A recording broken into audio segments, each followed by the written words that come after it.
Tapi berikutnya syirik besar yang tersebar masyarakat, percaya sama dukun. Pergi ke dukun, dukun bilang akan terjadi demikian dia percaya. Nah, ini tidak boleh, ini syirik besar. Kata Nabi SAW, man atakahinan aw arrafan fasaddaqahu bima yaqul faqad kafara bima unzila ala Muhammad. Barang siapa yang datang kepada dukun, kemudian bertanya tentang suatu kepada dukun, dan dia benarkan perkataan dukun, maka sungguh dia telah kafir kepada Al-Quran.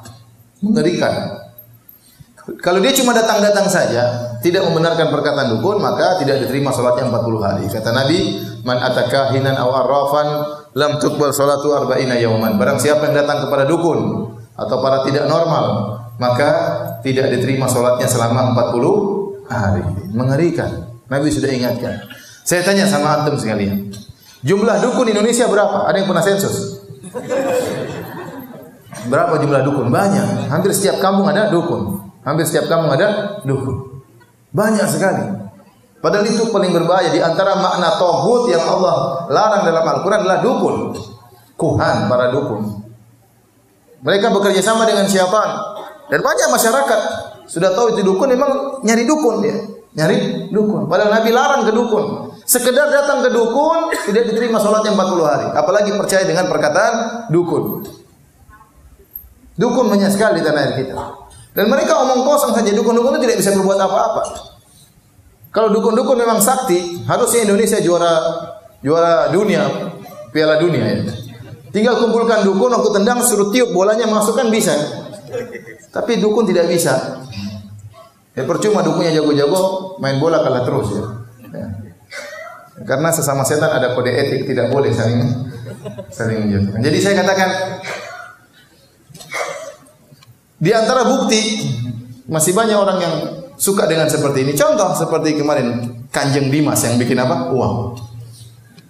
Ada kan yang percaya dari Makassar? Ada tidak? Ada siapa? Saya kemarin ngisi pengajian di Peruri, perusahaan percetakan uang di Karawang. Saya bilang, gimana Pak itu Kanjeng Dimas? Iya Ustaz, hampir-hampir perusahaan percetakan uang tutup. Kenapa? Cukup Kanjeng Dimas cuma ceret uang keluar. Kita setengah mati nyetak uang ya. Mereka cetak uang itu mereka bikin uang dulu, terus uang sementara, tidak langsung beredar, dicek ada rusak-rusaknya atau tidak. Setelah oke baru mereka cetak besar-besaran. Tidak gampang. Nanti ada bagian khusus uang yang tidak jadi. Ada ikhwan, tugasnya bakar uang Ustaz. Masya Allah ya. Jadi ada uang yang nggak beres-beres, mungkin robek-robek sedikit, dia tugasnya bakar. Ini Kanjeng Dimas tinggal ceret. Itu juga ada yang orang percaya. Ada yang percaya atau tidak? Banyak yang percaya. Oleh karenanya yang percaya sama dukun masih banyak. Ya, maka ini perkara yang sangat menyedihkan. Kalau ada orang sudah kita tahu dia dukun, jauhi. Kalau di Arab Saudi ditegakkan hukum Islam, dukun di sana dipenggal di sana, dukun dibunuh di sana. Nah, sampai saya baca berita 70 lebih dukun dipenggal di sana. Apalagi penyihir. Dalam riwayat hadus sahir darbatun bisayf. Bahwasanya hukuman bagi penyihir disembelih. Kenapa? Karena tukang sihir ini selalu bikin masalah.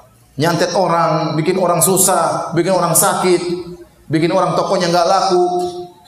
Gitu tidak? Orang bikin masalah seperti ini. Sampai datang satu orang, waktu itu saya pernah ngisi pengajian Masjid Nabawi, terus ada yang datang, Ustaz, itu benar kata Ustaz. Saya ribut sama keluarga saya Ustaz. Kenapa? Ada keluarga barangnya hilang. Akhirnya mereka tanya ke dukun, kata dukun tersebut yang mencuri orangnya gemuk berkacamata. Saya gemuk berkacamata Ustaz. Akhirnya saya dicurigai. Dan benar-benar mereka datang ke rumah, mereka bongkar lemari saya. Ya Allah, si dukun itu kurang ajar kayak gitu. Bikin permusuhan di antara apa? Kerabat. Uangnya enggak ketemu. Tapi permusuhan, pertikaian sudah terjadi. Ya, saya kadang kasihan lihat orang disantet. Bayangkan perutnya besar, tiba-tiba kayak ada jarum dalam badannya. Ada dukun yang kerja seperti itu. Apakah dukun seperti tidak pantas untuk disembelih? Disembelih harus seperti ini kalau dalam Islam. Menyakiti masyarakat, membuat orang ketakutan. Dan banyak orang gara-gara dengki sedikit pergi ke dukun. Dia berribut sama orang, gara-gara dia tidak bisa berkelahi, dia diam-diam langsung lapor dukun. Itu dukun, santet dia dukun. Dia tidak gentleman, tidak jagoan, malah pergi ke dukun suruh santet. Ya. Mengerikan. Nanti lihat cewek, ceweknya nggak mau karena mukanya jelek, dia pergi ke dukun. Orangnya nanti, kok dapat cewek cantik? Ada dukunku. Jadi kacau seperti ini, kacau. Ini bikin masalah, dukun itu bikin masalah. Makanya hukumnya harus disembelih. Dan itu dilakukan di Arab Saudi. Saya pernah hadir 2 kali sidang. Saya hadir di persidangan di pengadilan di masjid di pengadilan Madinah depan Masjid Nabawi. Yang satu dukun di sidang. Kenapa? Dia bisa masukkan besi di sini, keluar di sini. Itu tukang sihir bukan? Tukang sihir, nggak mungkin kalau manusia biasa bisa masukkan besi dari sini keluar sini. Ya. Jangan bilang itu wali apa? Nah, kalau Nabi SAW dahulu para sahabat kena pedang juga robek-robek kok. Ini kemudian masukkan besi keluar sini, masuk keluar sini ya. Ya. Dipanggil, disidang. Ya, dan itu akan dihukum oleh mereka. Kayak itu syirik. Gak mungkin dia bisa begitu kecuali pakai syirik. Tapi kalau ada seorang sahabat Jundub bin Abdullah bertemu dengan seorang tukang sihir di zamannya. Dia penggal kepala orang, dia sambung lagi. Dia penggal kepala orang, dia sambung lagi. Sahabat ini buka pedangnya, dia penggal kepala tukang sihir. Sambung kepalamu kalau bisa. Kepala orang kok bisa sambung, kepalamu kok bisa sambung tidak? Tewaslah orang tersebut. Jadi bahaya. Sementara di tanah kita dukun sangat banyak. Bahkan dukun diagungkan, ditakuti oleh masyarakat. Padahal ini sumber kekufuran, sumber kesyirikan dukun-dukun tersebut. Satu lagi ada dukun, saya pernah hadir juga di sidang. Jadi dia di negara lain sering keluar di televisi, orang sering tanya, "Bagaimana gini?" Dia, "Oh, kamu begini-begini, oh begini-begini terus." Selalu dia berfatwa di televisi. Orang-orang tanya. Suatu hari dia datang umrah.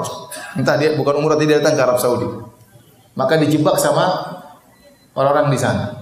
Di telepon ada masalah begini-begini. Kata dia, "Oh ya segini-segini, bawa uang sekian, akan ada begini." Oh, udah ditangkap sama polisi Arab Saudi.